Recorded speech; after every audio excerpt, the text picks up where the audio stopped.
वृद्धावस्था के कारण उसका रूप बिगड़ गया, बुद्धि कमजोर हो गई, शरीर रोगी हो गया, अग्नि मंद पड़ गई, पुरुषार्थ और भोजन दोनों कम हो गए। बस घोर चिंता, अब पता ही नहीं चल रहा सोच निकल गई पड़ा है उसी गंदगी में।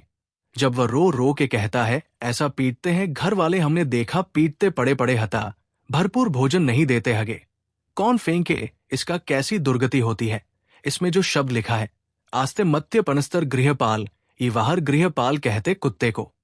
कुत्ते की भांति वह सबके अपमान सहता रहता है और रूखे सूखे टुकड़े खाकर जीवन निर्वाह करता है। फिर भी उसे भगवान की याद नहीं आती। मृत्यु का समय जब निकट टाटा है तो वायु उत्क्रमण से इसकी पुतलियां चढ़ जाती है। श्वास प्रश्वास की नलिकाओं में वायु आना जाना रुक जाता है, कफ भर जाता है। अब इसे श्वास लेने में भयानक कष्ट होता है।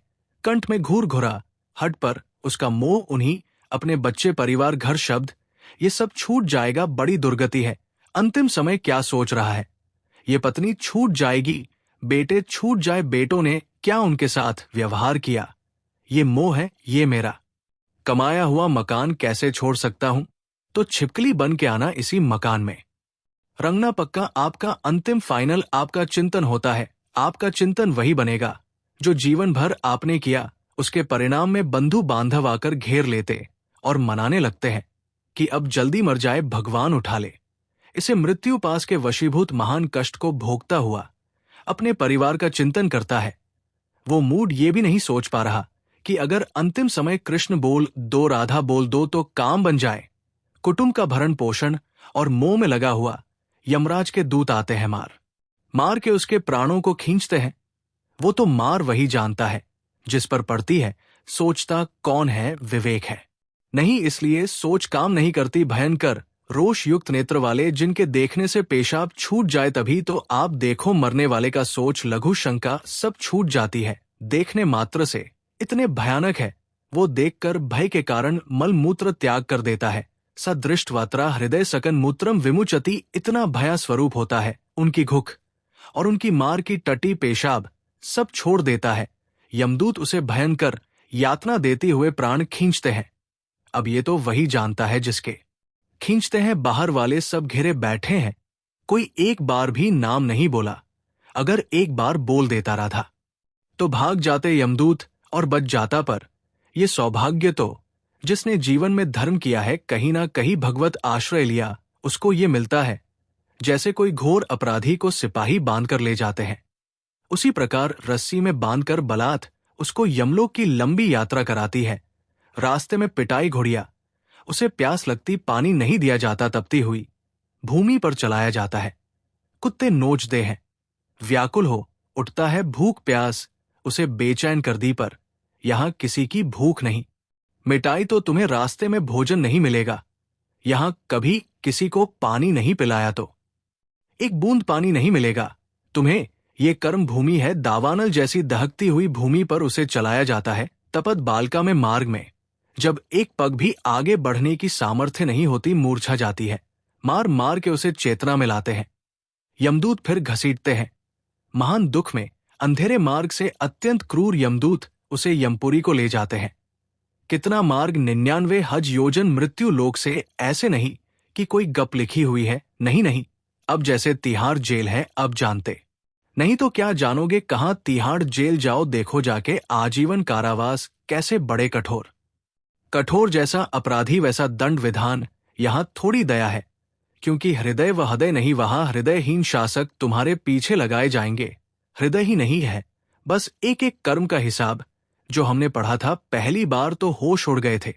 जो यहां दूसरे का मानस खाते ना, कोलू में पहरे जाते। कोलू जैसे गन्ना नहीं पहरा जाता, लगा दिया कोलू में पहरे जा, मरना है नहीं सोचो। कितना कष्ट फिर। इसके बाद शमसी से मान मास उसे खवाया जाता, होश में हो जाओ। 9000 योजन का मृत्यु लोक से यमलोक का मार्ग है, लिखा हो 9000 योजना नाम सहस्त्र नवम नव चावन त्रिर मुहूर्त दवा। ब्याम नीता प्राप्ति आत। एक योजन का मतलब 4 कोश, 9000 योजन।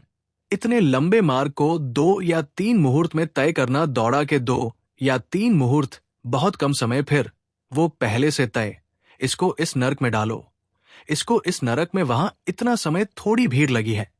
जब अपने एक फोड़ा हुआ तो अपने इतने कष्ट समझते अस्पताल जाओ, देखो चीख लगी। किसी पैर टूटा, किसी कुछ ऐसे, वहां सब हिसाब हो रहा है। उसको धक हुई लकड़ियों में जलाया जाता है, कहीं दूसरों के द्वारा काट काट कर। उसको उसका ही मांस खिलाया जाता है। यमपुरी के कुत्तों के भयानक दांत होते हैं। जिंदा अब मरना है नहीं, वहां भयानक गिद्धों के द्वारा आते खींची जाती है। यहाँ सांप बिच्छू डास, जिसको मारा है वहां भयंकर रूप रखकर उसका खून पीते हैं। हिसाब है बहुत होश में। यहाँ तुम किसी के शरीर को काट दो तो मर जाएगा, वहां ऐसा नहीं होता। वहां बार बार काटा जाएगा, मरोगे नहीं, पीड़ा वैसे ही होगी। बड़े भयानक कष्टों को भोगता है। तामस्ता, तामिस, रोरो आदि नरकों को भोगता है। हे माता, भगवान कपिल देव जी कहते हैं, जो पुण्य आत्मा लोग होते हैं स्वर्ग आदि में जाकर पुण्य भोगते हैं, लेकिन दोनों को फिर गिरना होता है, क्योंकि वो भगवान का भजन नहीं किए, इसलिए पुण्य भोग कर मृत्यु लो आते हैं। वो पाप भोग कर नरक से लोक आते हैं। माता, जब उनके भोग संपन्न होते नरक आदि के, अब वो जम लेते हैं। फिर यहां ध्यान से सुनना, जब जीव को मनुष्य शरीर में जम लेना होता है तो प्रकृति में वर्षा के साथ आता है। प्रकृति में वर्षा के साथ आया और फसल में मूली, गाजर, गेहूं, अन्न, इनमें वो जीव प्रवेश करता है और उसे माता पिता दोनों पाते हैं। तो सप्तम धातु वीर के रूप में परिणित होता है जीव। वह वीर कण के रूप में माता के उदर में जब प्रवेश करता है तो एक रात्रि में मां का और पिता का, दोनों का वह जो वीर मिलता है, उस रज और वीर के मिलने से एक कलल चेन्नई, एक बुदबुदा सा बनता है। 10 रात्रि व्यतीत होने के बाद एक बेर की सी आकृति होती है। फिर उसके बाद उसमें धीरे धीरे मांसपेशियां बढ़ने लगती है। 1 महीने में उसके सिर निकल आता है।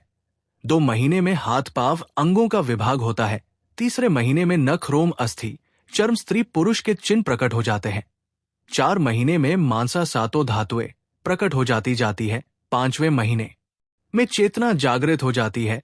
जैसे अपने चेतना, ऐसे 5वें महीने में गर्भस्थ शिशु की चेतना जागृत हो गई। जीव है पर चेतना 5 महीने बाद मां के गर्भ में जागृत। अवश्य भूख लगती है, प्यास लगती है। वहां की तापम, जलन, पीड़ा, छोटे छोटे कीड़ों के द्वारा काटना। 6ठे मास में झिल्ली से लपटा हुआ मां की दाहिनी कोख में कीड़े की तरह तड़पता है। उस समय माता को कड़वे और खट्टे पानी की लालसा होती है, जिससे उसके अंगों में जाकर भयंकर जलन होती है। यह है भोग। वो कृमि कीड़े की तरह तड़पता है। मल मूत्र के गड्ढे में बीच में झिल्ली में बंधा हुआ वह जीवात्मा सुकुमार तो होता है।